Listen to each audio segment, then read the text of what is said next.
Hey, everybody. This is Dr. Jeremy Sharp. Welcome to the Testing Psychologist podcast, episode number 14.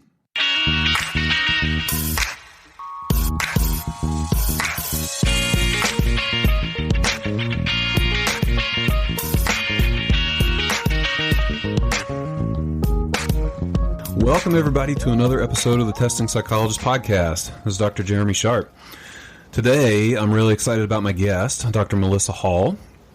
Maelisa and I were originally introduced through Kelly Higdon, who will also be on the podcast here in a few weeks. But Kelly is a private practice consultant here based out of California, and she consults with a lot of really cool folks. And when I got in touch with her, Kelly said, "You have absolutely got to talk with Maelisa. Maelisa has this awesome business going on, and you two would be a great fit." So, yeah, I reached out to Maelisa, and it was a great connection. And so I invited her to come here on the podcast to talk with us about all sorts of things.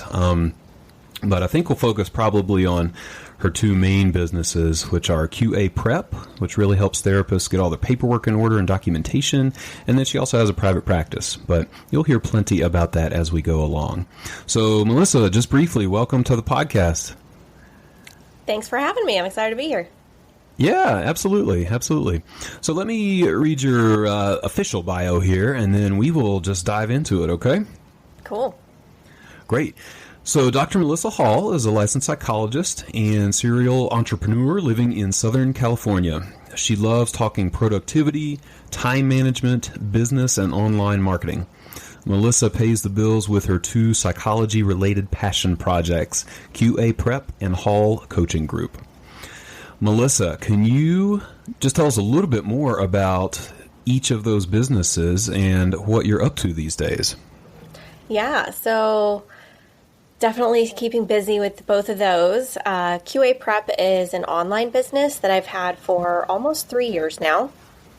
And with QA Prep, I help other therapists with their documentation. So I offer trainings and webinars, CE classes, all kinds of things, free blogs, everything related to how to make your documentation more simple, more easy, and more meaningful. So that's really my big focus with QA Prep is how can you actually enjoy your documentation a little bit so that it's not this boring task or this dark cloud that's always hanging over your head.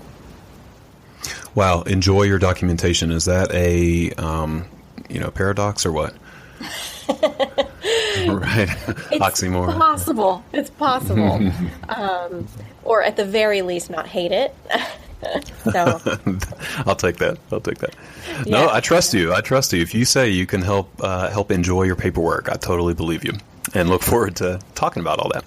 Yeah. And I think, with that, it's all about, like with anything, right? When you can find some meaning in it, then you can figure out how to motivate yourself to get it done, and you can start to enjoy it a little bit more or see the value in it at the very least. And then with my private practice, I do counseling online, and I also do have an office, and I offer assessments. So I do career assessment and ADHD testing with adults. So two really specific testing areas. Yeah, absolutely. Yeah. Well, I would love to talk with you about both of those and how you kind of set those up in your practice.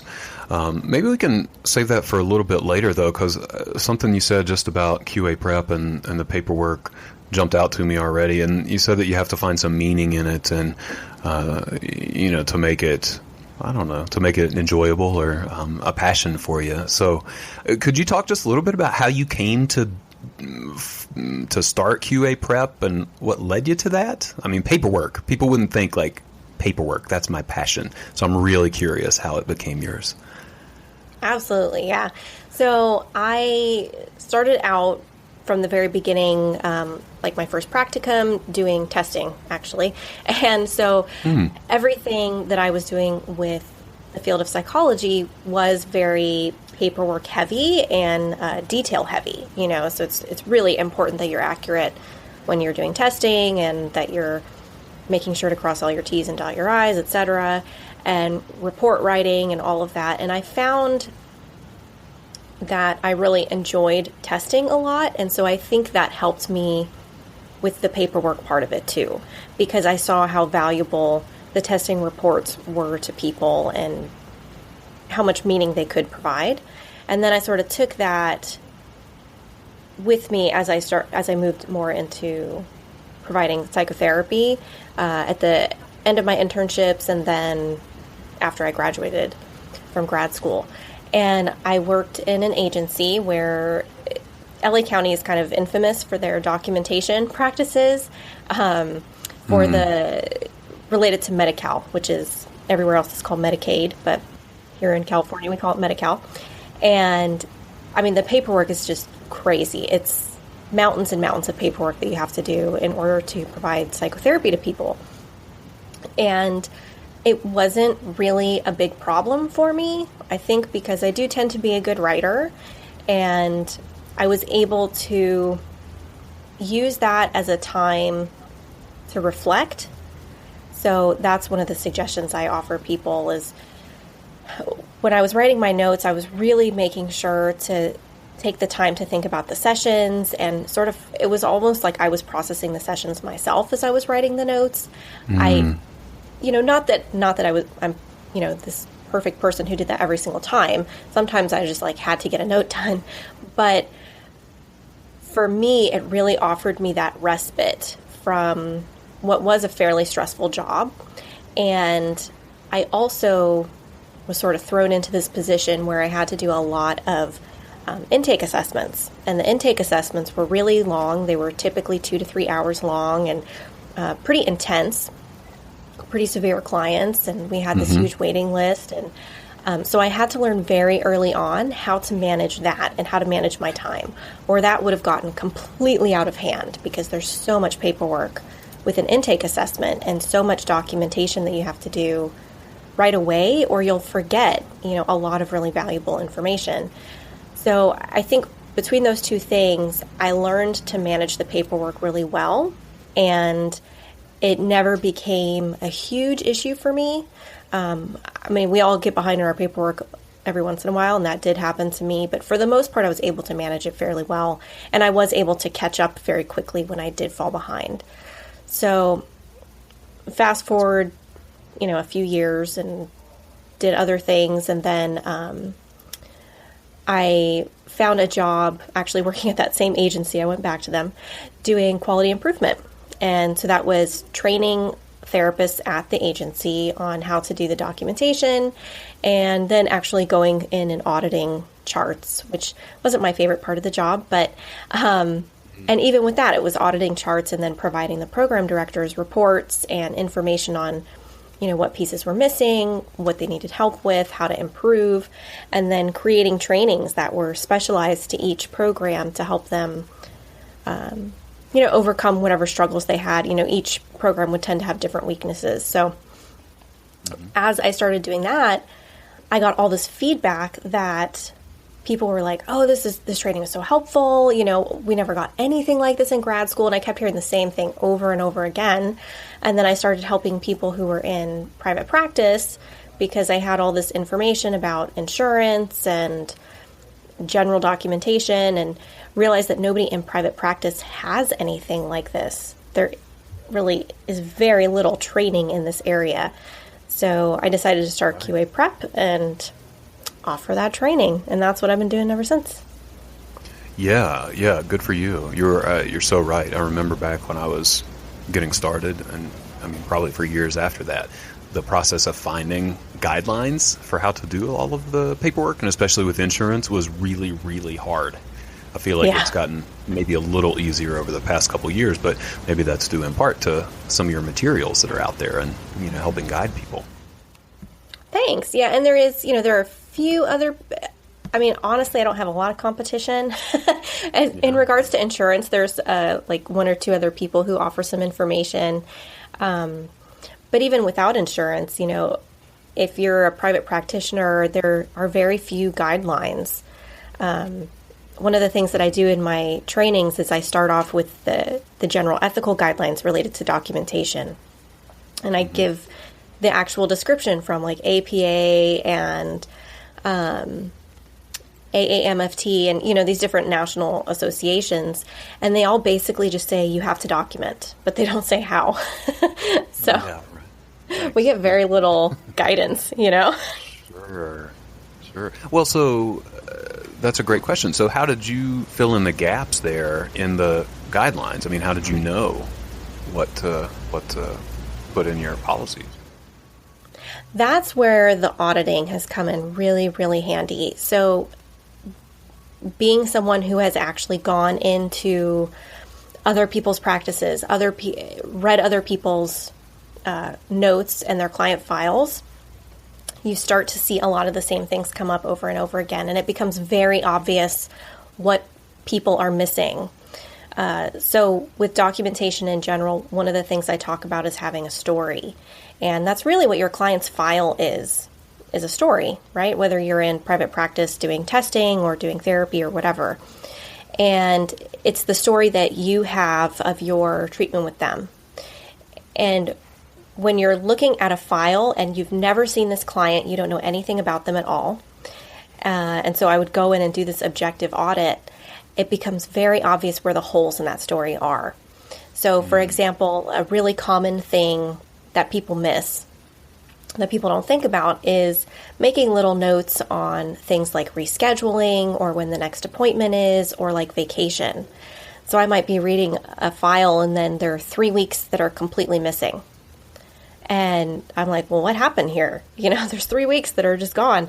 And that could be anything, right? It could be somebody lost their notes. It could be they never wrote the notes, or it could be the client was on vacation for 3 weeks and so they didn't come back. But if you don't write that down, then nobody who's looking through the file knows what happened. That's interesting. So sorry to interrupt you, but Yeah. that's, I mean, even right off the bat, that's something that is relatively new to me, I think. So typically in the past when I was doing more therapy, if clients went on vacation or took a little break for whatever reason, that was just that's just what happened. I don't know that I necessarily documented that clearly. Yeah, and it doesn't have to be a big deal, right? So it could just be like at the end of one session note, maybe like in the plan section, you just write, client will be on vacation for the next 3 weeks and return on XYZ date for next session. But even just adding a little thing like that closes that gap. So that's like a really basic example of things that you learn as you do just spend time reading other people's notes. I think another thing is one of the exercises I have people do in workshops and trainings, especially early on when I was learning how to do training, was that I have people write notes together as a group. So we give an example client, everyone writes a note as if they did a psychotherapy session with them, and then we compare notes. And at the beginning, it can be really scary. Everybody's like, oh my gosh, I got to read my note aloud. And everybody's going to think my note is horrible. But you find that everyone tends to write very similar things. And we are sort of covering the same thing, maybe saying it a little bit differently. Of course, there are exceptions, and there are times where people might leave out something that was important or add things that aren't important. But in general, you sort of find those guidelines, which you would find from maybe doing consultation with people, things like that. And so that's one of the things I offer too, is just ideas for people of how do you find what that norm is for your profession. So something I run into a lot, and I think I hear on Facebook groups and message boards and things like that, is just how much do you include in your notes, especially when you're dealing with insurance? Can you speak to that at all? Yeah, and that most of my answers with documentation are usually it depends, which everybody hates, but that's because it really does depend on the situation. So with insurance, it's not about length. So it's never about how long your note is or how much you write in a note, regardless, whether it's insurance or private pay, whatever. What matters is the information that's in there. So with insurance, things that you want to make sure that you include are what progress the client is making, because insurance companies don't want to pay for a service that isn't working. and they won't eventually, right? They'll, if they saw that you were doing therapy for 12 weeks and you said that the client is still so impaired, they need so much help, and you didn't talk at all about any progress that was made, they're going to say, oh, okay, well, that was great. It was a trial and it didn't help at all. So, we're done. So it's balancing identifying that progress with also identifying that need, because on the other side of the coin is the fact that this person has made some progress, but they still need this service, and why. So it's making sure to identify those two things. So I just recommend people put like one sentence that has both of those things in there in every note. And that way it reminds you to address those two key points every time you're writing a note that relates to insurance. Now there are more specific things depending on who you're billing to. Like, for example, Medicare and Medicaid or Medi-Cal do tend to be more stringent. And, you might want to put in some extra things like making sure that you identify specific interventions and making sure that you really have enough information to justify the amount of time you bill is the biggest thing. But generally, most private insurance companies, it's not that dramatic, but you just want to identify those two key points. What's the progress being made? And what is the ongoing need? And then talk about what you did. You simply just talk about what you did in your session. Yeah, sure. So I know that a lot of folks are using EHR systems these days. There's Simple Practice and Theranest and Therapy Notes, and there are any number of solutions out there. But have you checked any of those out? And from a documentation standpoint, do you have any thoughts on which of those might have advantages over another, or are they all pretty good, or what? Yes, what a timely question. So I'm actually interviewing quite a few of them and putting together what I hope will be kind of an epic blog post, highlighting how the different EHRs, how you write notes within the different EHRs. So I do hope to have that out in a couple of weeks. I'm not sure when this interview will be airing, but hopefully it'll come out around the same time. So you can check that out on my blog. Okay. Oh, that'd be great. And just while I'm thinking about it, what's the address of your blog or website? Yeah, qaprep.com. So okay, perfect. Pretty easy to remember. But part of the reason I'm reaching out to them is because I know this is a big issue, right? What you bring up is what people are thinking of. And as far as notes go, I would say that a lot of the EHRs are pretty similar, and you're writing your note. The big difference is whether or not you can customize your note template. So for some people, that's more important than it is for others.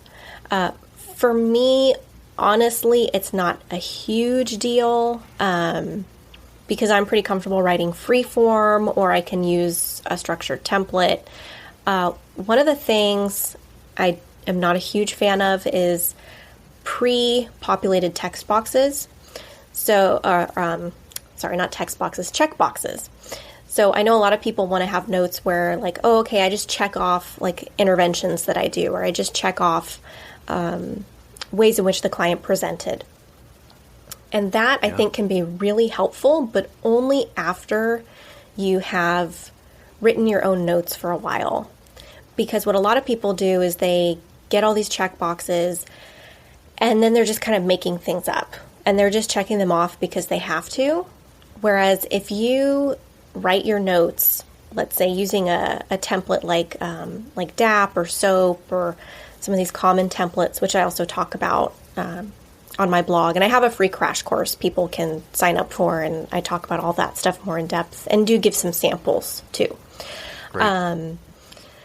But when you're looking at that, you then get used to writing. You notice what are the phrases that you use, because the type of therapy you do might be very different from the type of therapy I do, right? And so, or the type of clients you see might be very different. And if I just give people a list of check boxes, it's not going to be individualized to their clients or to what they provide, and they're going to start overlooking a lot of the things because it doesn't apply to them. So if you write your own notes for maybe 6 months and then go through and do a review of your notes and pick out the things you find yourself writing over and over and over again, and then create your own checkboxes, your own template, that's totally different, because that's going to be a really meaningful, really powerful tool for you to use that will save you time and still provide that meaning and still be very individualized to what you do. That's a great tip, yeah. And it's funny, as you were talking, I was sort of glancing over at my EHR and to see if that's doable. Yeah, so I use therapy notes. I've talked about that on the podcast before. And yeah, it does have the capability to write in custom interventions. So you can tailor it to your specific approach. That's a great idea. Yeah, so that's one of the biggest things. And most of the EHRs offer like a free trial. So I tell people, just sign up for a couple of them and see what you like, because you might like one that I don't like, right? And there are also there's so many things within EHR. So personally, I use Counsel, Counsol, and I would actually say their notes are not my favorite, because they have two different forms of notes, and so I use the kind of free-form one.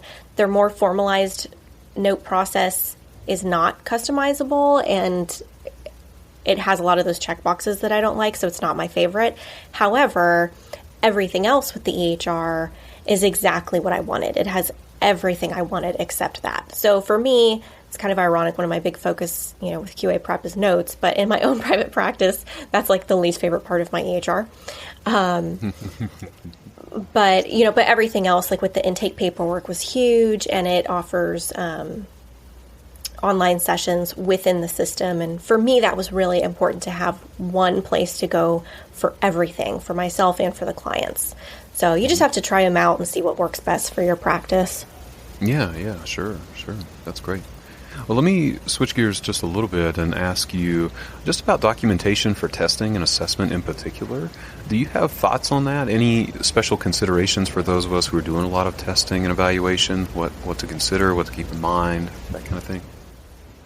Yeah, I think one of the big things, kind of starting from the beginning, is informed consent and making sure that your consent forms are customized to be customized for testing. So I do have a paperwork packet for sale, and I have like a testing add-on form, I call it, because I do think that reviewing with clients how psychological testing or any kind of testing is different from therapy, and what it adds to the process and how that might change the relationship you have with them and who is going to receive the results.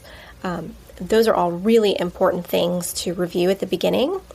And I think in a similar way to therapy, we can't guarantee the outcome, right? And I think this is something that a lot of people actually miss reviewing with clients at the beginning of psychotherapy as well, and it's maybe a little bit easier to do with testing, is even if someone calls me for ADHD assessments, for example, I typically can tell whether or not they're going to have a diagnosis based on that initial conversation with them. Because with that, it tends to be fairly specific, and I do testing with adults, and so they've typically done a lot of their own research and put a lot of thought into the process before coming to me. So it's usually just a confirmation of what they already thought. But it's important for me to tell people, I can't guarantee you're going to have this diagnosis. I can't guarantee what's going to happen. But the point of testing is really to gather information. And so we're going to gather lots of information. We're going to look at everything we can. And regardless of what results may come, I will be able to give you a lot of information about yourself, and hopefully you'll be able to gain a lot of insight. And regardless, we'll be able to go through some recommendations for what you're struggling with. Because typically people aren't coming to testing because everything's going perfectly fine in their life, right? They Right. think something is wrong either with themselves or with, maybe their child. And so they want help, and they want some guidance as to how to deal with whatever's going on. And that's what the testing can offer. And that we can provide regardless of what the results are, right? Sure, yeah. And so you make sure do you include all of that in that paperwork packet? I mean, making it pretty explicit, everything that you just said about the uncertainty of results and whatnot? It's not quite as detailed in there on the paperwork packet. I don't remember the exact language I have right now, but it's more about the difference between psychotherapy and the fact that you can't guarantee results and the potential benefits and drawbacks. I think it's important to review with people too that they may or may not be happy with the results, and that results aren't always easy to digest, and that's hopefully where, as clinicians, we do a good job of providing that feedback to people in a compassionate way. But, sometimes it's hard information to hear. Even sometimes people are really happy to get a diagnosis or find out certain information because they're like, thank God I'm not, that term lazy, crazy, or stupid, right? This gives me an explanation for what's been going on.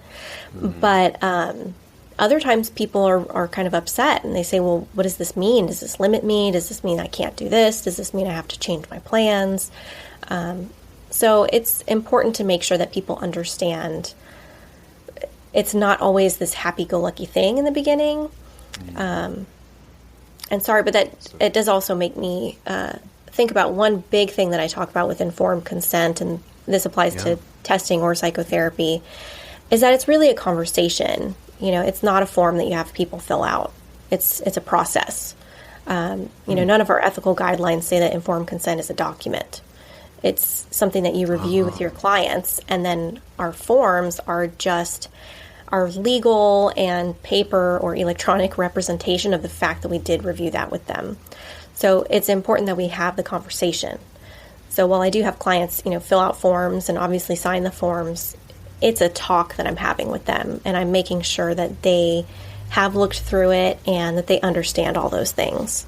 That's such a good point. That's interesting. I've never heard anyone phrase it that way, but when you say that, that totally makes sense, right? Like, we really just have people sign the paperwork that says that they are consenting to treatment, but how we present that is, there's a lot of variation and responsibility on us to go through it appropriately and have that conversation, like you said. Yeah, and I find that actually some people get a little bit annoyed with doing intake paperwork because, it can be time consuming and you feel like, oh, we have to go through all these forms, and I'm not going through my forms in depth with people or going through everything line by line. And I wouldn't recommend doing that. But I would definitely recommend making sure you highlight those key points with people and have that conversation. And I've never had anyone be annoyed, that we talked about that part of it. Yeah, that's interesting. So the last episode that I did was all about sort of the vulnerability of coming in for testing and going through that process. And I talk about how, I restructured my initial interviews to be 2 hours long, really in large part so that I could spend the time that I needed to at the beginning to talk them through the process and orient them to testing and I think talk through a lot of these things that you're mentioning. Yeah, I heard that episode and I thought it was a great point because you want to make sure, and sometimes people have more questions than you think they're going to have, and you want to make sure people have the space to get all of that answered. Absolutely. Yeah. So what are some other things that, folks who focus on testing might want to keep in mind from a documentation standpoint? I think the other big thing is what comes up with testing a lot more than with psychotherapy is like sharing of documentation. And so making sure you have that identified ahead of time, like all of the ADHD assessments I've done up to this point, actually, and I just started doing assessments in my private practice in the last couple of months, but all of them have been referrals from other therapists, or actually there were a couple people who came in, but they all were in their own psychotherapy. So I knew right off the bat that they were going to be sharing this report with somebody else, right? So, or that it would be beneficial, and that it would be beneficial for them to do that with their ongoing therapist. So that's something you want to think about. Is it going to a school? Is it something that they'll want to hang on to and keep for a long time? And so you want to consider that when you're writing your report, obviously, but also when you talk about authorizations to release information and making sure that you do have authorizations. Sometimes it can get a little bit tricky because we'll do a lot of treatment planning type stuff and working with other practitioners, and I think that's a great thing. I think that we as therapists get a little too scared sometimes to share information, and it can be really helpful for our clients, but just making sure you have your legal ducks in a row as far as that goes. And then also considering storage of records. And I think you talked about this in one of your podcasts about,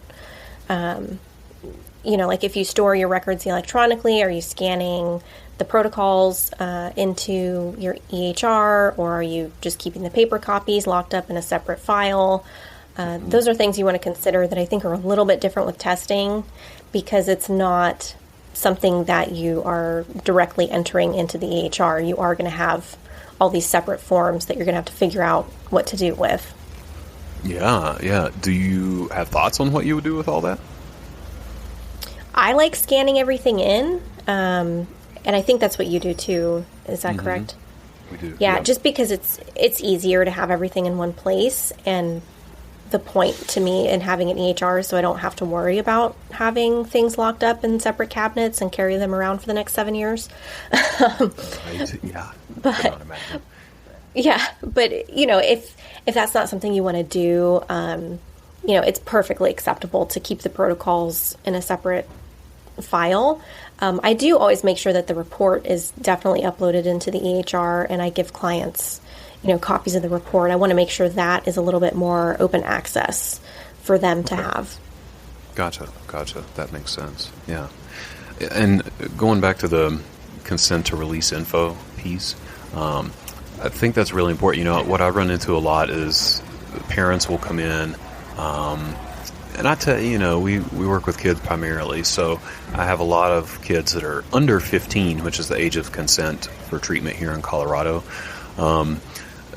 So they'll always have questions about, do we release it to the school? Do we send it to the physician?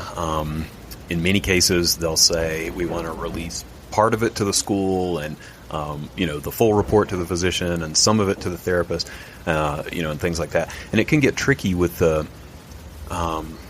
actual consent form, and just speaking very frankly, I don't think my consent form probably specifies all of those different ways to release it like it should. Does that make sense? Yeah. And I think, on the consent form that I have, I just leave it blank for the ongoing form, and then I'll write in or type in what it is that I'm releasing to each person. So that's what I would recommend is, you kind of personalize it based on what you're releasing, because parents and individuals very well may want different information released to different places.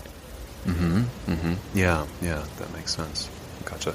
And then do you have anything, can you speak to anything with regard to kind of the other end of the spectrum with teenagers and those who fall above the age of consent but lower than 18, or the age, when most kids kind of move out of the house? I find that gets tricky sometimes with documentation, in that this is a lengthy explanation, so bear with me here. But, where parents will come in, seek the evaluation, the adolescent will sign the consent form and consent to treatment, but then inevitably something will come up during the course of the evaluation, like they'll mention, let's say, drug use or alcohol use or something, that has some bearing, I think, on the diagnostic picture. But then they say, don't tell my parents. And so I am curious, from a documentation standpoint and testing-wise, how you might handle something like that. I'm going to totally put you on the spot here. I know, and that's a good one. Well, thankfully, I can cop out a little bit and say that I don't work with teens right now. But this actually is something that is a little bit different in every state. So I would encourage people to make sure you know the guidelines for your state regarding adolescents and whether or not they can choose not to have their certain information released to their parents. Because in some circumstances, you can say, well, this report is going to the kid, and it's up to them to to determine if they want to share it. Obviously, that gets tricky because it's typically not the teen that's paying for it, and all that stuff. So I think the big thing is knowing what your state guidelines are as far as that rule, and then making sure that you're very clear with the parents and with the adolescent up front about those things. And with adolescents, I did, used to work with adolescents a lot more, and I would give very specific examples like that and tell people ahead of time. So say, typically, like, let's say an adolescent said that, they were smoking marijuana. That's not, for me, going to be one of the big deal things that I'm going to say, okay, well, remember when we had that conversation in the beginning about something was really harmful to you, I might have to tell your parents, That's not usually going to be the thing I'm going to be like, oh, I have to bring mom in now and have a whole conversation with her. However, with testing, it can be really important to the information, right? Because if they say that they got high this morning and you're testing them right now, that's going to impact your results. Right. So with testing, I think it actually can be a lot more important. And so I think it's important that you talk with the adolescent ahead of time about that stuff and make sure that they know, and make sure that they know that they need to avoid doing those things, the day before testing and the day of testing and that kind of stuff. Of course. Yeah, that makes sense. And do you happen to know, you mentioned checking your state guidelines. I know in some regards there are lists of state-by-state guidelines for certain practices. Do you know if there's anything like that for mental health or psychologists, like any one sort of aggregate website that people could check? Not for releasing records. Okay. I know there is one. There is like a law group who put one together for online counseling guidelines, and that's really helpful. So they may be someone to check out and see if they have anything that could be similar to releasing records. Because typically states take their direction from HIPAA, but then it's, some states are more stringent than HIPAA and some states are less stringent than HIPAA. So that's where you have to determine, okay, what's the state, what's HIPAA, and how do they play together? Sure. That makes sense. Okay. Yeah, and I'll do a little research and maybe try to throw that info in the show notes if I can find it. Yeah, and that's would be helpful. Yes. Usually that's one of those things where people who have recently graduated know more about it than us because they've been testing, studying for their the state licensing exam. Good point. Yeah. And I think most of us on our state licensing exam, that's one of the questions or one of the topics you have to study. So, so that's another area you could check out. Yeah, that sounds good. So this has been great. I feel like, we've talked for quite a while, and I still feel like we're barely scratching the surface with paperwork and documentation. A couple things. Before we totally wrap up, are there other things at all that you feel like would be important for folks to know, especially like doing testing and thinking about documentation or insurance before we wrap up? Yeah, that's a good point. I think with insurance, it's really important in that first note that you write to make sure that you're justifying why the testing is medically necessary. And that's going to be different for every insurance company. So one of the things I recommend people do is simply Google whatever insurance company you contract with, and then medical necessity guidelines. So like Magellan, psychological testing, medical necessity. If you Google that, you should be able to find whatever their guidelines are, and that way you'll have a clear understanding of when they think it is necessary and when it's not, so when it'll be approved. And then make sure that you specifically speak to those points in your notes, which may never be reviewed. It may not be a big deal, but just in case, that way you have it and you don't have to worry about it. So that's one of the biggest things. And then to document what you're doing. I think with testing sometimes too, we think, well, we have, we're not doing psychotherapy and we're going to write up this big report. And so we may want to write a little bit less in our notes and at least, document what behavioral observations you saw, anything of note or of importance that, wasn't specifically like a result on the test, and then document what tests you gave. for each session. Sure. Yeah, that makes sense.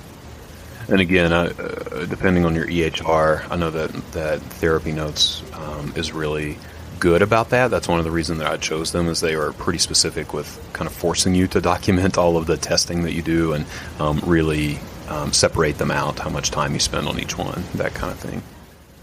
Yeah, and I think it's a little bit easier if you're testing to kind of create a template for yourself. If you have, a fairly standard battery that you give, and it makes it a little bit easier for note writing. But make sure that you do include that personalized part, because the way each person presents during a testing session is totally different.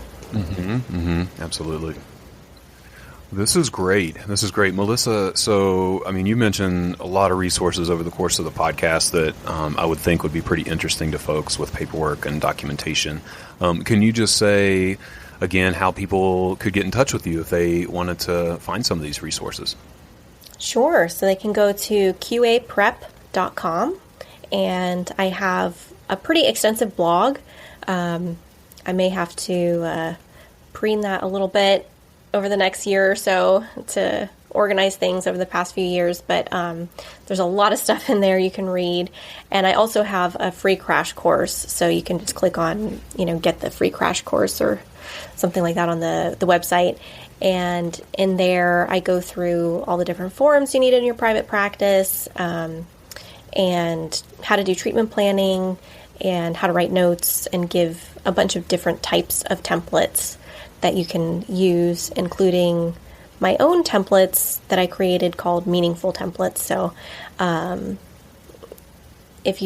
especially if you struggle kind of like with what to write, that's why I created those. They're sort of like discussion prompts for you about what to include in your session notes. So that's always a free resource for people too. Yeah, that's fantastic. And yeah, I can totally vouch for your website and your blog. I've been on there. Maybe you say you need to preen it, but there is a ton of good information on there about things that, with notes and paperwork in general, it's easy to just let that stuff slide and get into habits that may or may not be appropriate. So the information you have on there just really gets into the nuts and bolts of how to do documentation, and it's awesome. So definitely recommend that people check that out. Awesome. Thanks. Yeah. Oh, yeah, absolutely. Well, thank you so much for your time. This went by really quick, and who knows, maybe down the road we'll have a part 2 of paperwork and documentation. But in the meantime, it was really great to talk with you, and I appreciate you coming on the Testing Psychologist podcast. Yeah, I appreciate you having me, and thanks to everybody for listening. Yeah. Take care, Maelisa. All right. Hey, thanks everybody for listening to that episode with Dr. Maelisa Hall. I hope you learned something from my conversation with her. I know that I sure did. After we had that podcast, I went and checked out all sorts of resources. And I mean it when I say that her website is really comprehensive, and her blog has some really, really cool stuff on it that helps us address some of those mundane things that are easy to overlook, but not so easy to get out of trouble if you happen to get audited or something. So definitely check out her website. That information is in the show notes. Thanks as always for listening. It is really, really great to see the community continue to grow and see the downloads go up, and just know that more folks are jumping on board with learning about testing and growing and starting testing services in their practices. So if you enjoy the podcast, do me a big favor. You can share it on social media. You can share it on your blog. You can write a review. You can rate the podcast in iTunes. Any number of things. Share it with your colleagues. All of those are helpful. If you do want to join our community and have some conversation with other folks who are doing testing in their practices, you can check that out at Facebook, the Testing Psychologist Community. And if you just want more information or want to read some articles or check out more info, you can go to the website, which is thetestingpsychologist.com. So I hope to catch you next week. I am going to be talking with Kelly Hignan, one of the premier private practice consultants, and I can just say as a little teaser that my conversation with Kelly definitely had me walking away rethinking how I might structure my practice. She really has some powerful things to say for us. So hope to see you next week. Take care in the meantime. Bye-bye.